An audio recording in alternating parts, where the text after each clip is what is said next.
Welcome to the Rational Egoist. I'm your host, Michael Liebowitz. Unless you're living under a rock somewhere, you're aware of the current war in Gaza, and you're also aware that there's a long, complicated history between the Israelis and the Palestinians.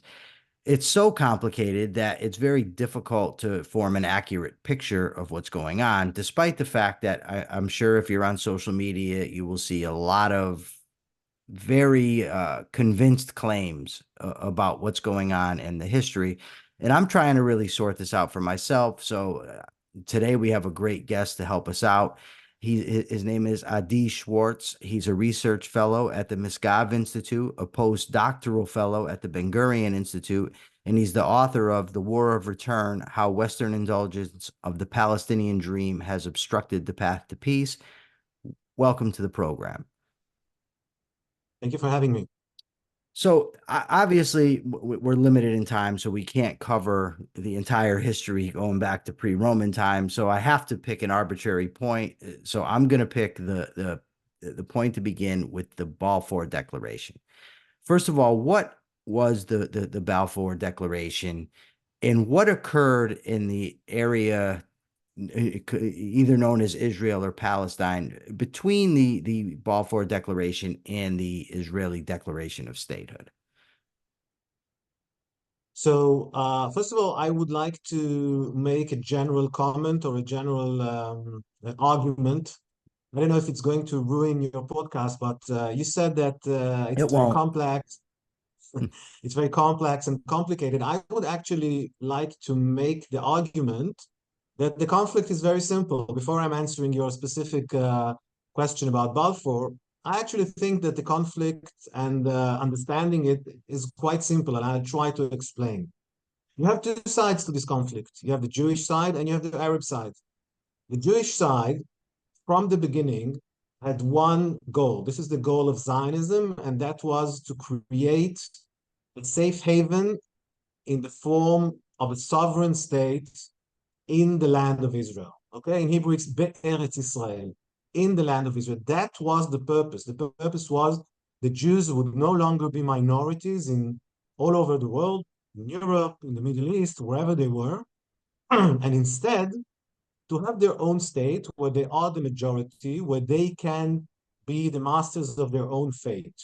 Okay, so that was the priority, and therefore the borders, meaning exactly where would that country be, where would that state start, and where would it end, that was, of course, important. You know, everybody wants to have as large an apartment, a state that they can have, but that was secondary in the sense that first we need to have our own state. Okay, that was the sense of Zionism.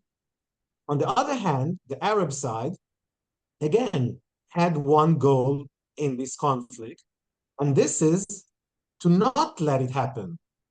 So the idea for the Arabs was that the whole area, okay, 100% of what we call today Israel, Palestine, British Mandatory Palestine, whatever you want to call it, Eretz Israel, the Holy Land, should be Arab and Muslim. And they have their own argumentation, right? This is a Muslim land. We have been there for more than 1,000 years. Jews have no rights in the land. So this is it. And the moment you understand that this is what the conflict is about, and it was the same during the Balfour Declaration, which will I explain in a minute, and it is the same today. Okay? Now, the problem is that the conflict is not about territory, because if it would only be about territory, if, for example, the Jews would say, listen, we want our own state, and the Arabs would say, okay, but we also want our own state, then you can really take the territory and split it into two, right? You have yours and you have yours. This was the idea of the partition plan, which, again, I will explain. But here we have a problem where the Jews want a state and the Arabs want them to not have a state. Now, these are mutually, this is impossible together. So either one of them decides. So, for example, the Jews can say, okay, you know what, we give up. We don't want a state. Or the Arabs decide to give up their claim and say, you know what, we can live with a Jewish state. These would be the only two options to solve the conflict. And now, after saying that, after giving this, general uh, um, landscape of the conflict, let me go into detail. So the Balfour Declaration, who was Balfour? Balfour was the foreign minister of the United Kingdom during World War One. Now, during World War One, most of the Middle East, including Israel, the land of Israel, the Holy Land, it was not called Palestine by then. The whole area here, the Middle East, was under Ottoman rule, the Ottoman Empire. Um, Currently, today, the basis would be Turkey, but it ruled the Balkans, most of the Middle East, some parts of North Africa. It was a very strong and, for centuries, a very important empire in the area, and it was crumbling. And towards the end of World War One, it was clear that the Ottoman Empire is going to, not be anymore, to cease to exist. And the major powers, meaning Great Britain and France, had to decide how or what are they going to do with this, enormous area, with this Middle East. How are they going to rule it? They were, of course, they wanted to rule the entire area, and they wanted to decide what are they going to do. Now, the idea was it was no longer the 16th or the 17th or the 18th century. It was already the 20th century. And it was clear that there are, people living there. And therefore, a system that is called the mandatory system was created. Mandatory system means that eventually our idea is that there would be independent countries in the region, but this was a very colonialist view. Since they are not yet ready, we are going to help them. Okay, so they divided the Middle East into separate mandates. So, for example, Syria and Lebanon came under the influence of France as a mandatory power, and France was supposed to bring the Lebanese and the Syrian people towards independence, in the sense that helping them with infrastructure, making the land appropriate for independence. Now, as for the area that we are talking about, and this is the area which geographically, again, it was not called before Palestine, the British said, and later on, after 1922, it received the approval of the League of Nations, and I'll say a word about that as well, that this area, Palestine, will be the sovereign, or let's say that they called it back then the national home for the Jewish people. So that was the Balfour Declaration. The Balfour Declaration was acknowledgement in 1917 by the government of the United Kingdom, of His Majesty's United Kingdom. You have to remember that in 1917 and in World War One, Great Britain is still a massive empire. It's not like today. They have control India, etc., etc. So it's a massive empire. And the declaration was that the United Kingdom sees in favor, that was the language, sees in favor the creation or the establishment of a national home for the Jewish people in Palestine. Okay?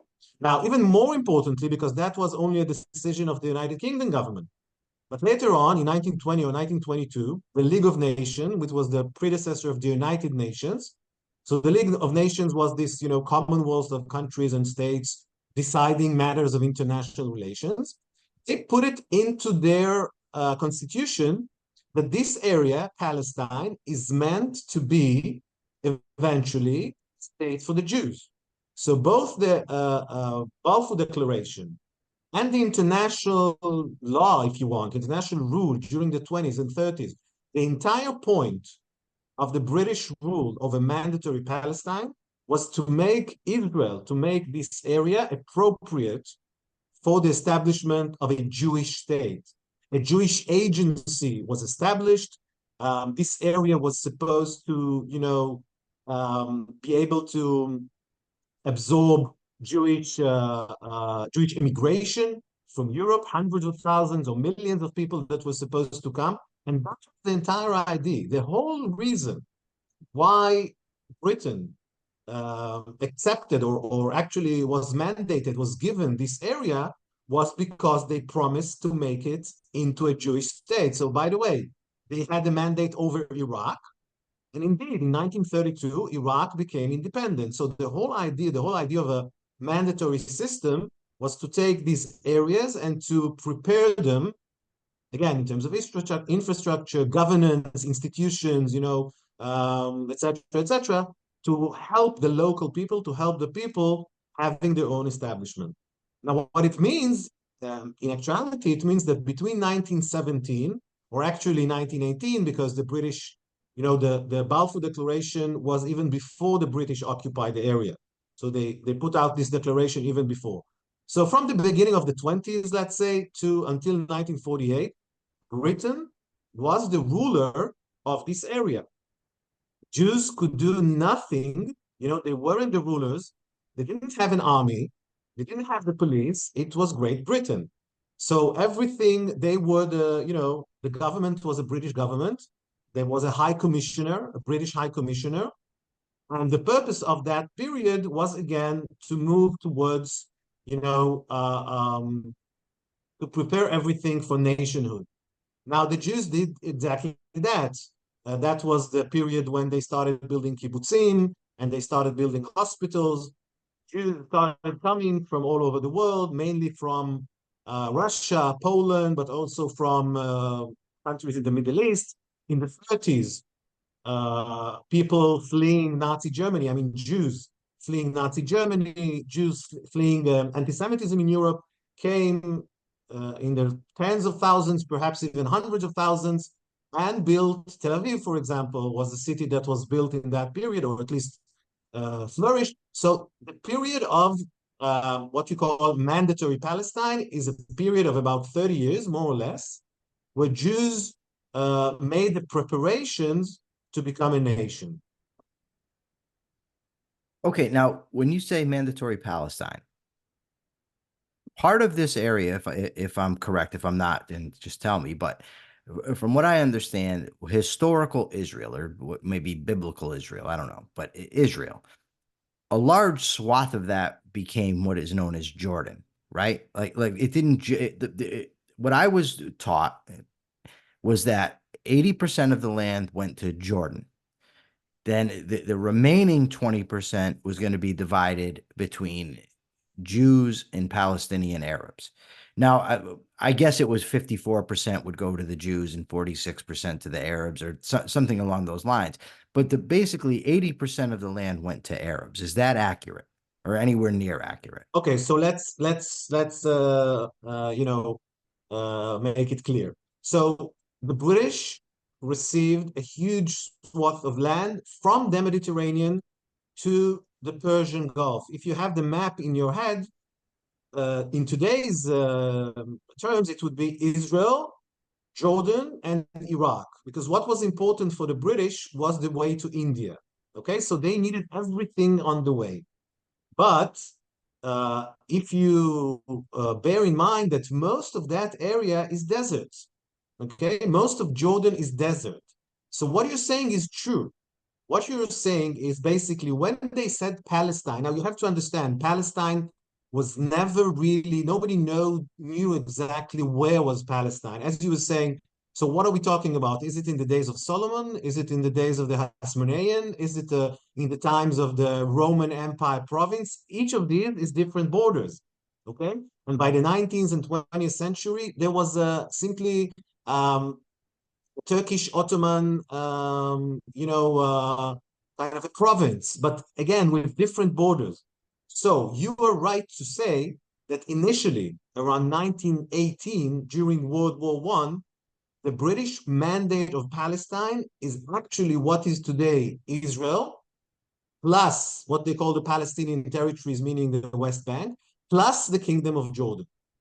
Now, already in 1920, because of fierce Arab rejection of the idea, the British said, okay, listen, we are going to take this huge territory. And by the way, I must tell you, at least 80% of what is called today the Kingdom of Jordan is uninhabitable. Okay? It's Okay. practically desert. So they took this huge swath of land, again, Israel, plus the West Bank, plus the Kingdom of Jordan. And they said, okay, we're going to divide it along the Jordan River. Eastern part, we are going to create a new state. They took a Hashemite prince. That was a family coming from Saudi Arabia. Anyway, this is the Hashemite family, which is still to this day controlling Jordan.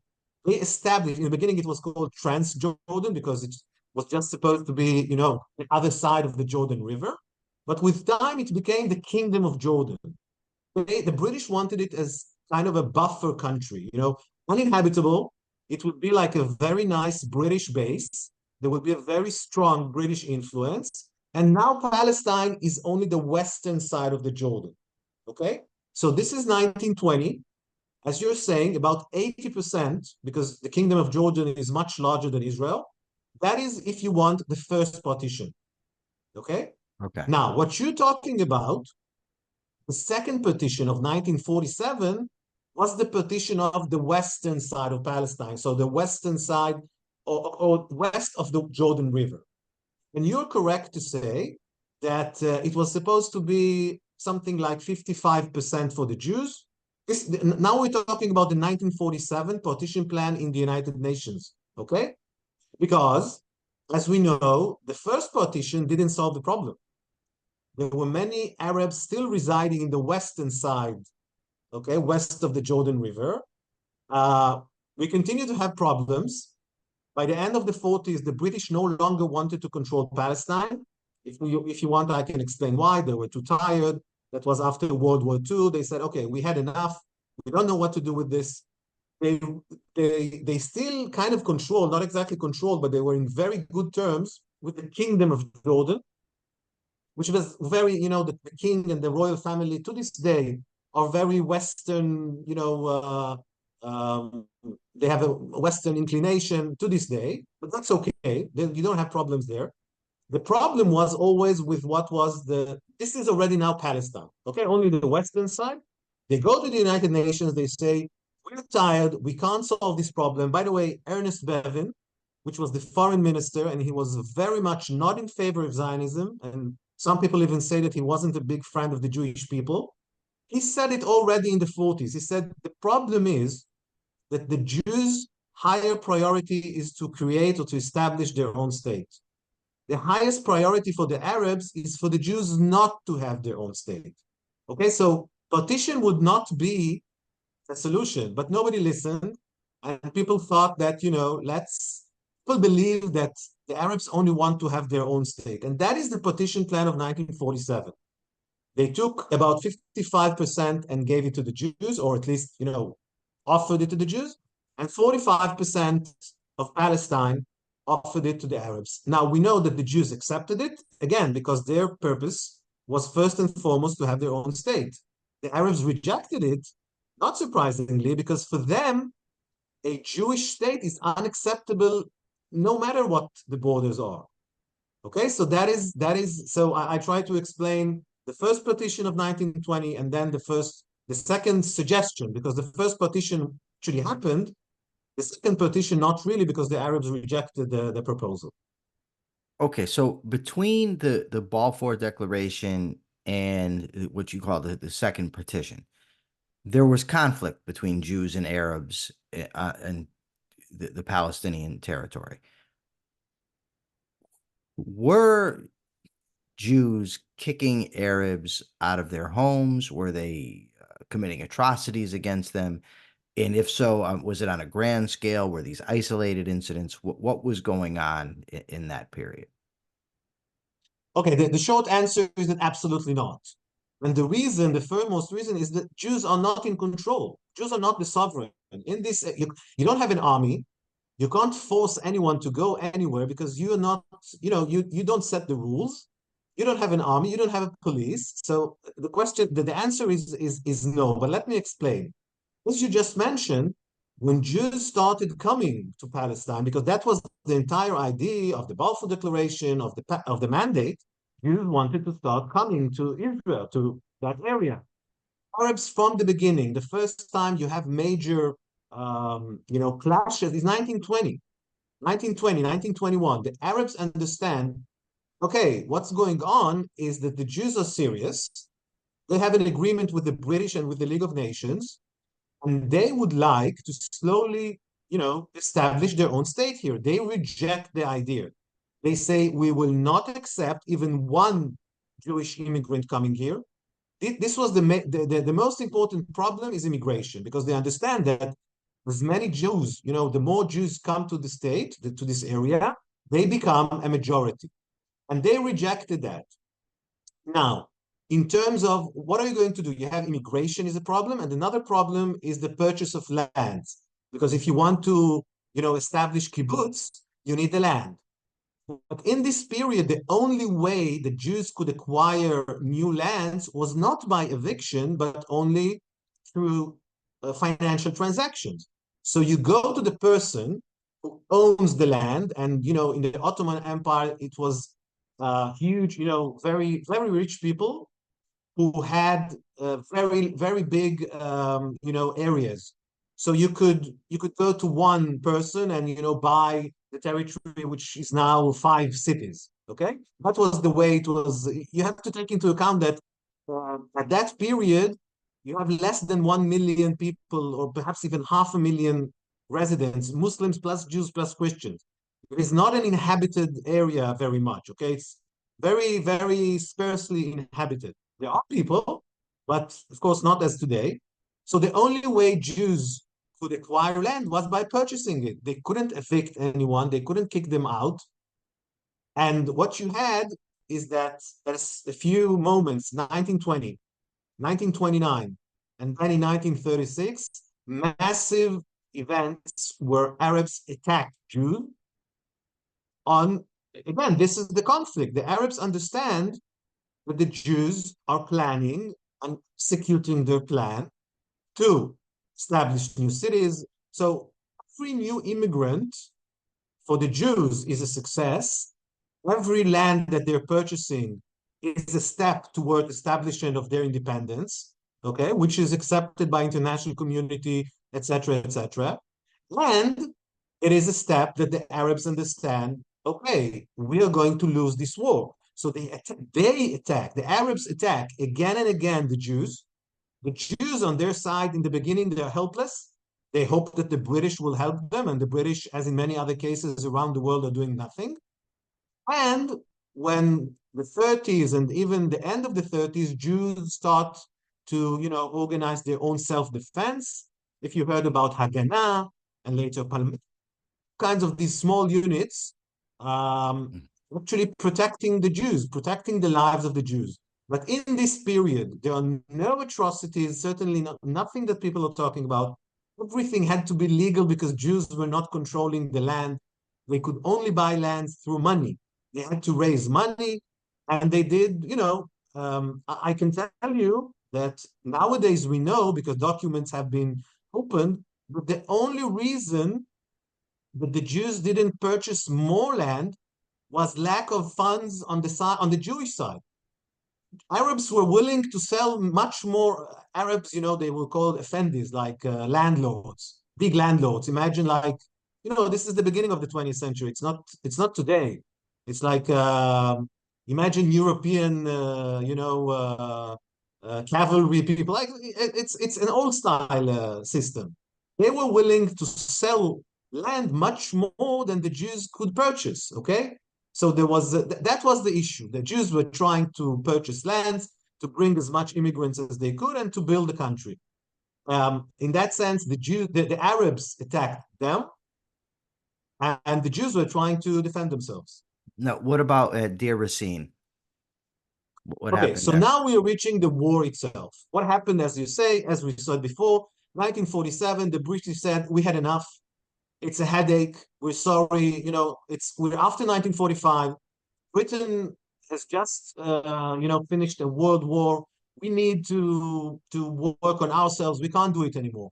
They went to the United Nations and said, okay, take back the mandate. Remember, the whole idea of the mandate, and this is different than India. In India, the British were actually the rulers in the sense that it was British territory.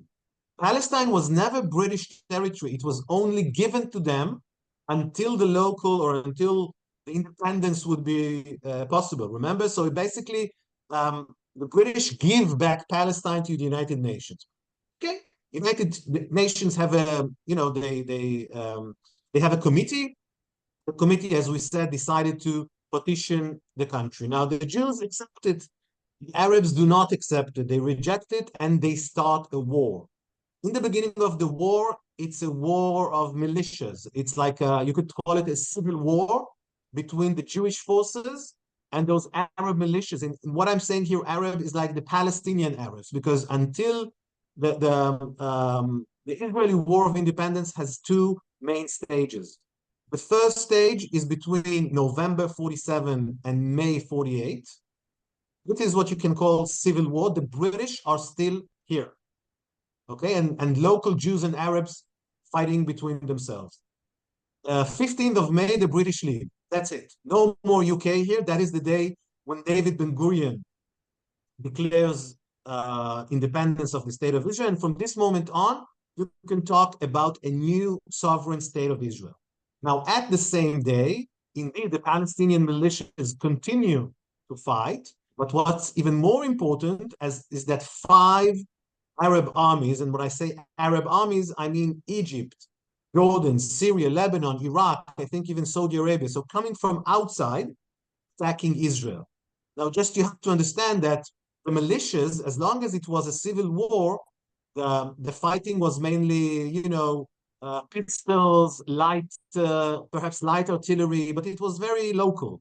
The moment you have the 5 armies, and by the way, the army of Jordan was very strong. They had the backing of the UK. The UK was their sponsor. This is already a moment when you can talk about tanks, some aircraft. So it's a much more serious war starting after 15th of May. Now, in the beginning, Area Sin is a battle that took place in April 1948. So this is still during the first stage. Area Sin is a village, an Arab village, on the way between Jerusalem and Tel Aviv.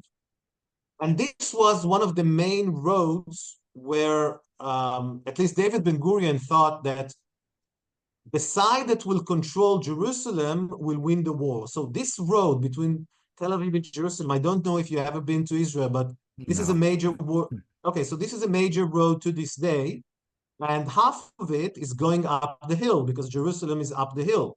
And there were several Arab villages which were controlling that road and were actually shooting at everyone who was trying to come from Tel Aviv to Jerusalem. At certain moments, the Jewish community in Jerusalem was under siege.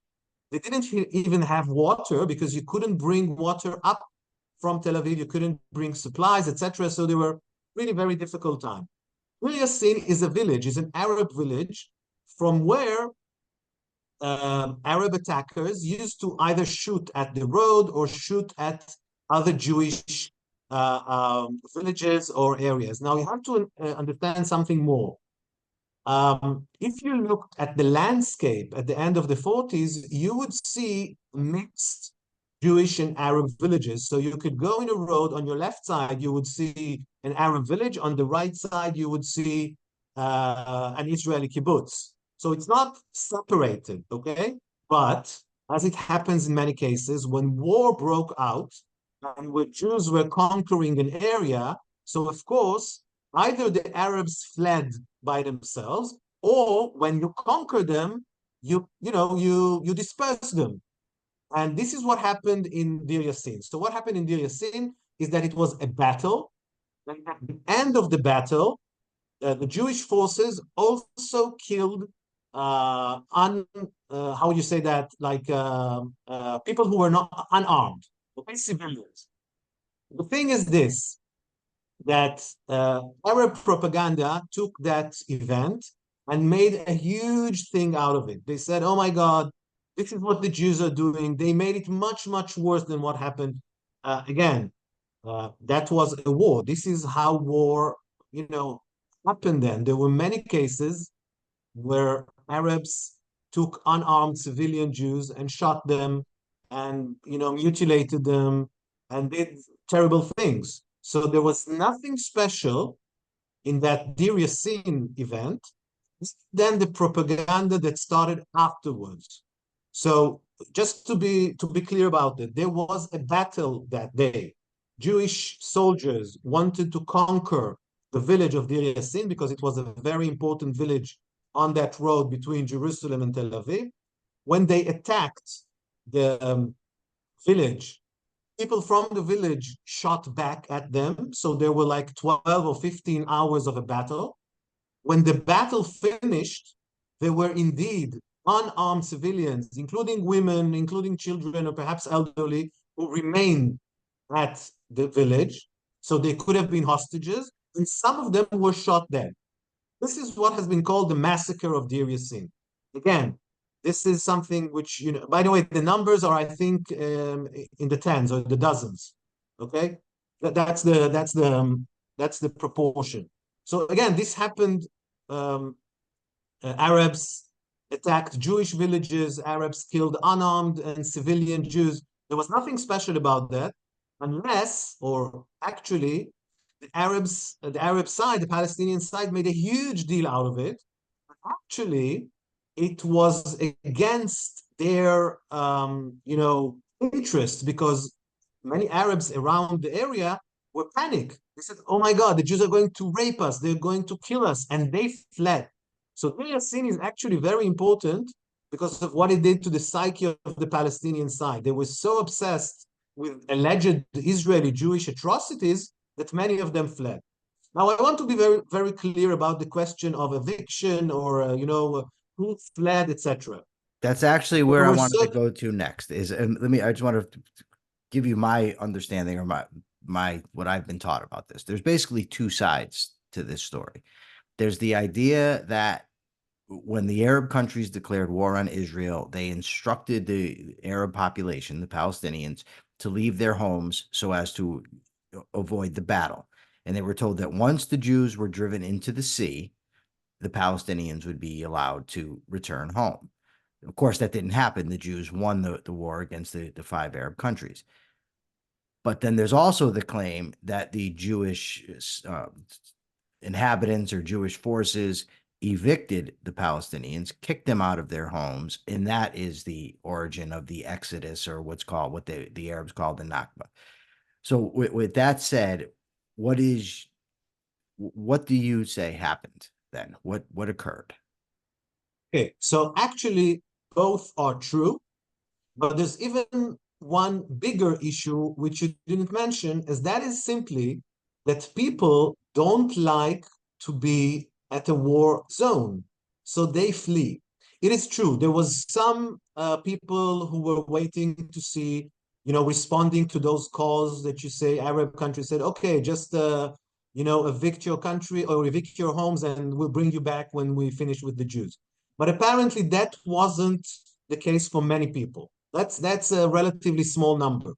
There were cases of evictions. For example, when the Jewish forces conquered a village and they wanted to continue. For example, you come from the south to the north, okay, and you have to continue. You can't leave behind like a fifth column.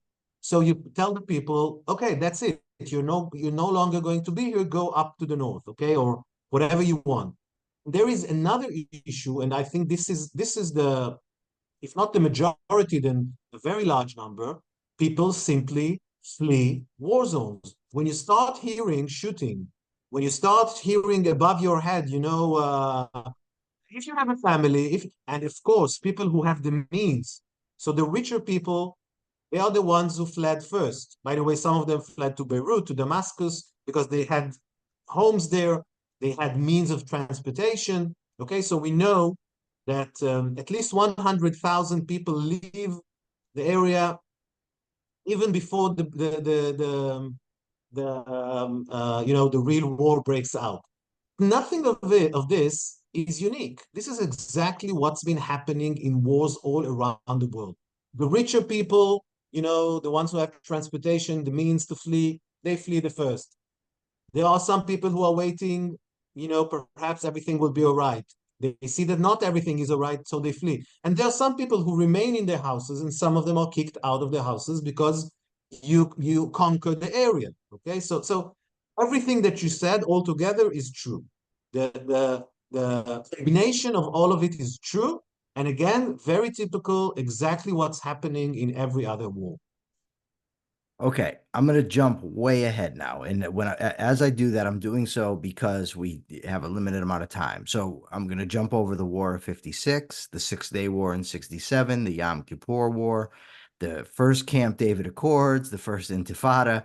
There's an awful lot. I mean, like you said in our preliminary discussion, this would take semesters to go through. But I do want to get to things that matter most to me because, well, it's my show. So in 2000, there are the second Camp David meetings or the Camp David Accords, and Arafat is there, and the Israeli Prime Minister Ehud Barak is there, and the American narrative or the original narrative put out by the US government in Ehud Barak is that the Palestinians were offered statehood. They were offered, I think, anywhere between 90 and 98% of the West Bank. The numbers are disputed, but they were offered statehood where they would have parts of East Jerusalem, and the Arabs turned it down. The Palestinians turned it down flat, and then we ended up with the Second Intifada. But there's also the claim that no, they didn't turn it down. That Arafat wanted to continue negotiating, but Barak said no. There's also the claim that they were basically it wasn't a serious offer, that there's no way the Palestinians could accept it. I've also heard, frankly, that there was no way they would accept anything that was going to allow a Jewish state to remain because the other Arab countries wouldn't allow it. So, what actually occurred at these Camp David talks?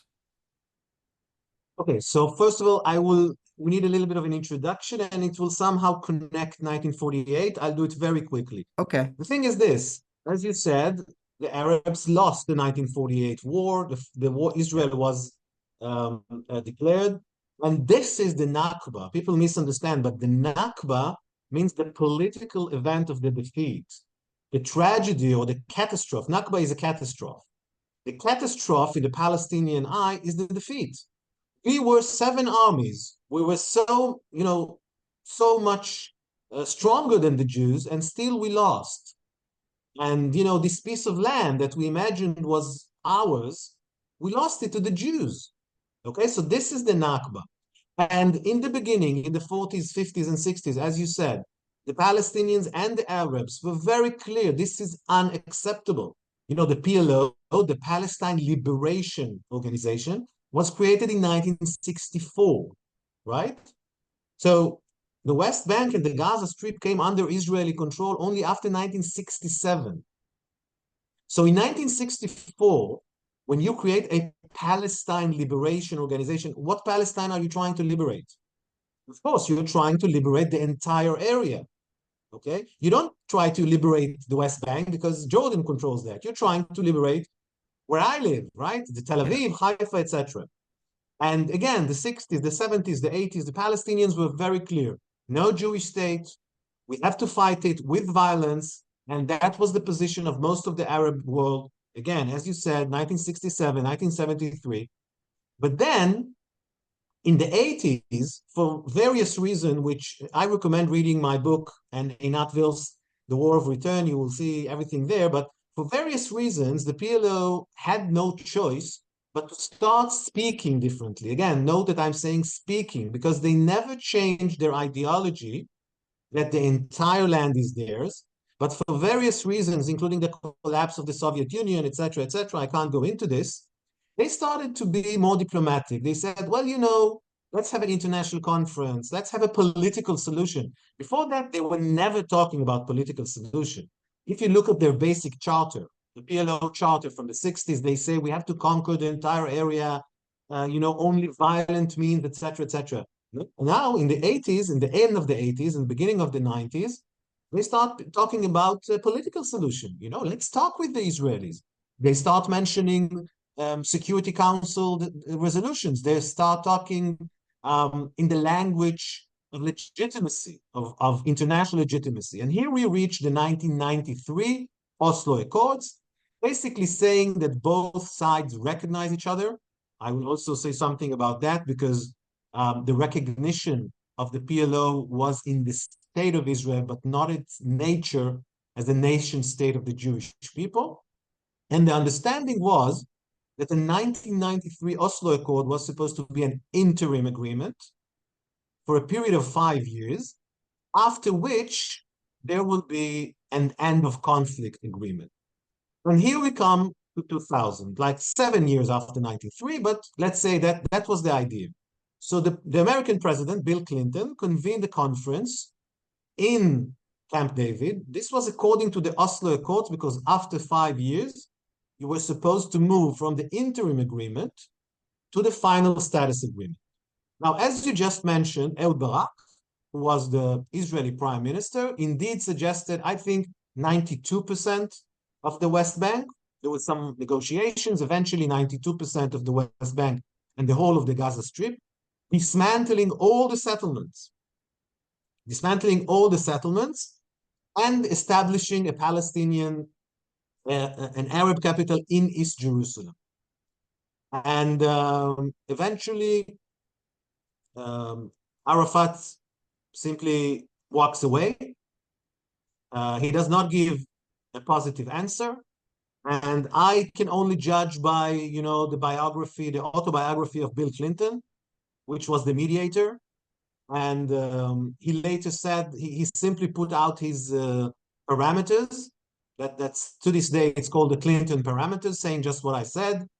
And Arafat rejects it. And not only does he reject it, he comes back here, he comes back to the area, and the second intifada breaks out. Now, I want to say a few things about the question, as you put it, what exactly happened there. So, there are like 20 or 30 versions of what happened there.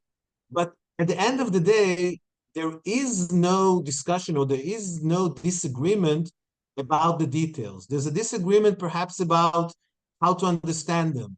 There are all kinds of explanations. For example, Barak was not nice to Arafat. He didn't treat him nice enough. He didn't give him the respect that Arafat was hoping.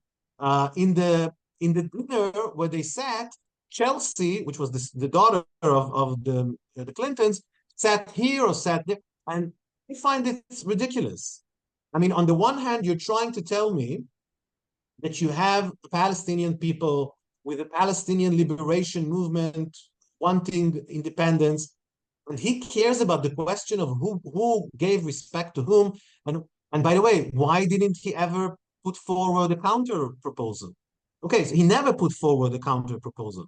Okay, now the reason, again, is exactly the reason why they rejected the Balfour Declaration, because for them, establishing a Palestinian state is not the priority.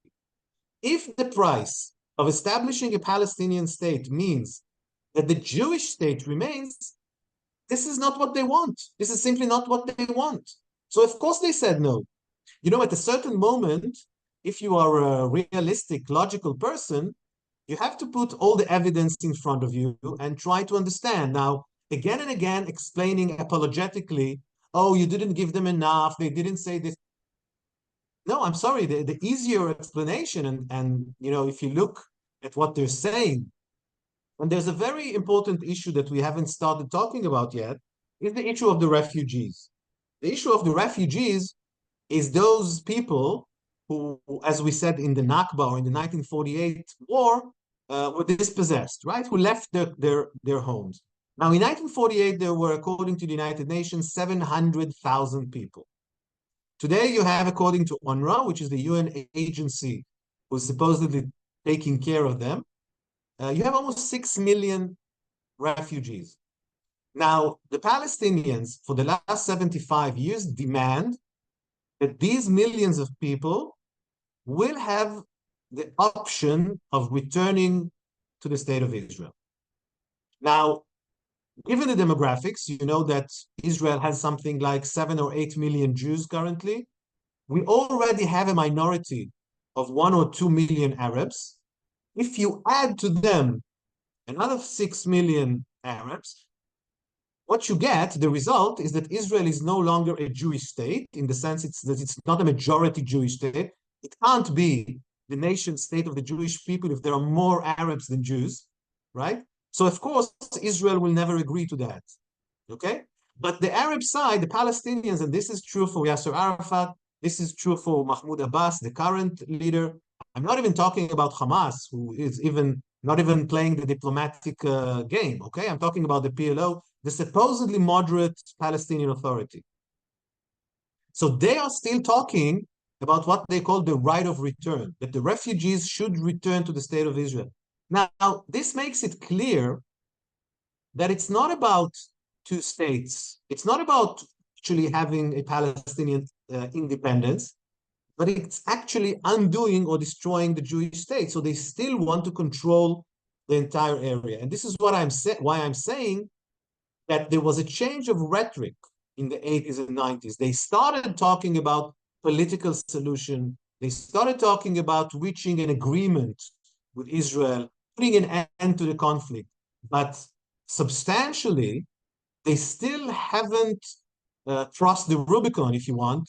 They haven't accepted the notion that in some parts of this Palestine, yes, there will be a Jewish state. People tend to think that the conflict is about establishing a Palestinian state. So the problem is that we don't have a Palestinian state. And if we establish a Palestinian state, then there will be an end of conflict. No, that is not the case. The case, unfortunately, I mean, the problem is that the Jews established their own state. You know, this is the problem in the eyes of the Arabs. So it's not the absence of a Palestinian state, but the existence of a Jewish state. And this is the real reason why the Camp David, um, the second Camp David conference in 2000 collapsed. It happened again, by the way, in 2008. In 2008, a different Israeli Prime Minister, Ehud Olmert, a different, Palestinian leader, Mahmoud Abbas, a different American President, George Bush. Again, and this time, Olmert is even putting forward a better, or let's say, more generous, if you want, proposal. I think it's 97% of the territory with land swaps. Now he even agrees to give up sovereignty over the Holy Basin, what's called the Temple Mount. So this is something that no prime minister, as Israeli prime minister, has ever done before. It will never happen again. No prime minister can give more than that. And Condoleezza Rice, who was then the Secretary of State of the United States, writes in her memoirs that when she visited Jerusalem and sat with the prime minister and almost detailed this proposal, she was in shock. She said, "Oh my God, I've never heard such a generous proposal." The next day, she runs from Jerusalem. She drives the way to Ramallah. It's like 10 kilometers. So happy. She says, "Perhaps I will be the Secretary of State that will finally bring peace to the Middle East." And she meets Mahmoud Abbas. She details again what she heard last night from Ehud Olmert. And you know what he tells her? He tells her, "What am I going to tell 4 million refugees?" So more, and this is in her memoir. So this is her own account. So not a Palestinian state, not the dismantlement of settlements. This is what we hear then, right? Occupation, settlements, etc., etc. No, he was actually worried because he knows that his people wants that millions of Palestinians will have the option to return to Israel. Now, everybody understands that if you're saying two states or two-state solution plus the right of return, what you're actually saying is that two Arab states, there is no place for a Jewish state there because demographically, it means that the West Bank would be a Palestinian state and Israel proper, or what we have here, what we had before 1967, will be another Arab state. So this is why I'm saying that it's not a coincidence that the Camp David collapsed in 2000. You can explain it once, you can explain it why, but at a certain point, you have to gather all the information and decide for yourself what's more logical, what is more plausible. How does all these, pieces of information that you have, how can you explain with them reality? Okay, before I let you go, I got to get to this Hamas stuff. There's two narratives that I frequently come across on social media and in some articles. The one is that the creation of Hamas is the fault of the state of Israel. And the other is that Benjamin Netanyahu had a policy of deliberately propping up Hamas in order to act as a counterforce to the Palestinian Authority, thereby depriving the Palestinians of a state. Is there truth to this? What's the source of these narratives? What's going on? Okay. So first of all, about the first question, Hamas, one has to understand that um, Jews are a tiny minority in the Middle East, and Israel is a very tiny state in the Middle East. And contrary to what some people think, we don't control the world, and we don't control Arab politics. So one of the characteristics of the 80s all around the Middle East was the rise of political Islam. You could see it, of course, in the Islamic Revolution in 1979. You could see it in the rise of some tendencies in Saudi Arabia. And you could see it in Shiite and Sunni organizations all over the Middle East, by the way, to this day. We saw it later with bin Laden, with Al-Qaeda and ISIS. All of these are phenomenon of radical political Islam. The Muslim Brotherhood and Hamas, which is the Palestinian branch of the Muslim Brotherhood, was one of those organizations. By the way, if you go around Middle Eastern societies, you will see much more women, for example, even inside Israel, wearing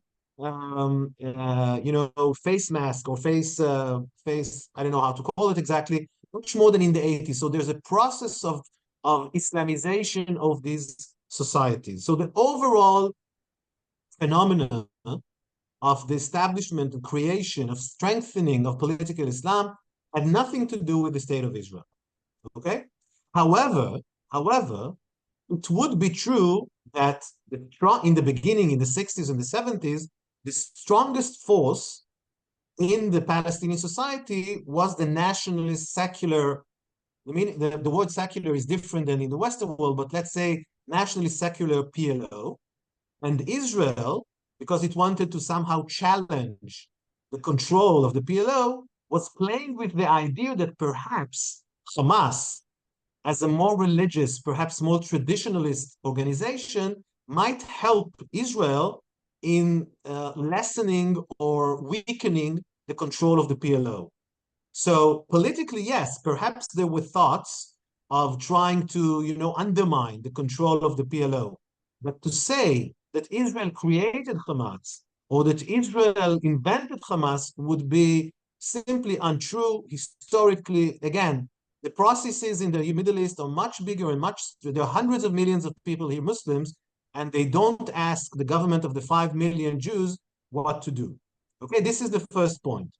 Now to your second point of money and Hamas and Netanyahu, and the question of separation between the West Bank and Gaza. And actually, if you go back to the Oslo Accords, and actually at the end of the 1967 war, the Palestinian Arabs were located in two separate areas. One is the Gaza Strip, and the second is the West Bank. Now, they are not connected. This is a very strange, I think quite unique case. Perhaps there was some kind of a East Pakistan in the subcontinent, but let's put it aside, where you don't have territorial continuity. Okay, so you have the state of Israel and the Gaza Strip on its western side, very close to Egypt, and you have the West Bank, which is closer to Jordan. And by the way, they're also different people in terms of mentality. These are more people who are more coastline people, closer to Egypt. These are more mountainous people. But let's put this aside. So there's also like societal and cultural differences. You have two separate territorial areas. So there always was a question of what are we going to do? Let's say you have a Palestinian state. How are you going to connect between them? How exactly will it work? Now, very quickly, as you know, in the beginning, after the Oslo Accords, the PA, the Palestinian Authority, took control over both the Gaza Strip and the West Bank. By the way, Yasser Arafat was the head of the PLO, entered from the Gaza Strip. He came from Egypt and he lived in Gaza. Okay, so in the beginning, everything was under the control of the PLO. In 2006, there was a coup. Hamas took over the Gaza Strip. So from 2006, you have the PA, Fatah, PLO, moderate, controlling the West Bank, and Hamas controlling Gaza. Now you have even a bigger complication. How are you going to deal with them? Are you going to differentiate between them? Now, there is a difference. As I told you, the PLO is at least rhetorically obliged to a political solution. They say they want to have negotiations. Hamas rejects everything. Hamas rejects the existence of the state of Israel. They're not willing to publicly and officially have any kind of negotiations with Israel. They have a very If you look at the charter of Hamas, they want to destroy the state of Israel. And unfortunately, we have seen on October 7th how exactly they plan to do it. So now you have a very complex situation. You have the West Bank under the PA, the Gaza Strip under Hamas. Now, there's a tremendous international pressure to establish a Palestinian state. By the way, solving nothing. So most of the international community, I'm sorry to say, it might sound not so good, but have zero understanding of the conflict. They have no understanding. The conflict is simply not about the absence of a Palestinian state, as I just explained before, but there is tremendous pressure. Now, the question is, what does the state of Israel do? Now, it is true, again, simply by the same idea, of divide and rule. I think that most of the Israeli establishment, and this is not only true about Netanyahu, it is true about many in the Israeli establishment, thought as long as the PLO controls the West Bank and Hamas controls the Gaza Strip, it's not so bad because it weakens the Palestinian position. The entire international community condemns Hamas. Hamas is considered not to be a partner for anything. So is it so bad for us? Actually, we know the truth. We know that we can't reach an agreement even with the moderate PA. So why should we fight? Why should we? Because the hope was that Israel would somehow help the PLO take control again over Gaza. So, but again, you have to understand that, again, there's too much thinking that Israel controls everything. Israel had both civilian, so, civilian settlements and military presence in the Gaza Strip until 2005. Okay? Until 2005, Israel was, again, both civilian and military presence in the Gaza Strip. Now, Israel pulled out. Okay? In 2005, unilaterally, because we said, okay, listen, guys, we can't reach an agreement, but we don't want to, have Israeli soldiers running around refugee camps, etc. You say you want your freedom, okay, we're going out. Israel left unilaterally, supposedly going back to the international border. Everything was supposed to be happy, right? Oh, the Palestinians only want to have their freedom. They only want to have freedom of Israeli occupation, right? This is what they're saying all the time. Of course, this is not what happened, because we know that as long as there is a Jewish state, the conflict continues. So, of course, this is exactly what happened. They overthrew Hamas, which is even more radical than the PLO, overthrew the rule of the PLO. Now, when we say overthrew, it's, the word is short, but do you know what they did? They killed their brother Palestinians. They threw them from the roofs. They were merciless. Okay, and this is the way, like, coup d'etat in many places around the world. This is not a nice thing. So, do you think that the Israeli soldiers would have, had to intervene and put the PLO back there? So, there is a very significant rift inside the Palestinian society. There's almost a civil war, even in the West Bank, by the way. There's a very strong PLO camp, perhaps not so strong, and a very strong Hamas camp. So this is part of the reality. I do agree with the saying that Israel tried to make advantage of that reality. But the reality is there. There's a rift in Palestinian society. Now, I think that the logic of what the Israeli establishment tried to do is to try to see, on the one hand, if we can reach some kind of a status quo with Hamas. So we know that Hamas will not recognize Israel, but, for example, can we, manage to have some kind of a functioning economy? Can some of the people, construction workers, for example, Arab construction workers from the Gaza Strip, enter each day Israel, bring back salaries, and somehow, help the Palestinian economy? Can we build a port, okay, for them to bring in commodities, etc., etc.? There was an understanding on the Israeli side, or a hope, that by creating a functioning, even, we know that the Gaza Strip is not a Singapore, it's not Dubai.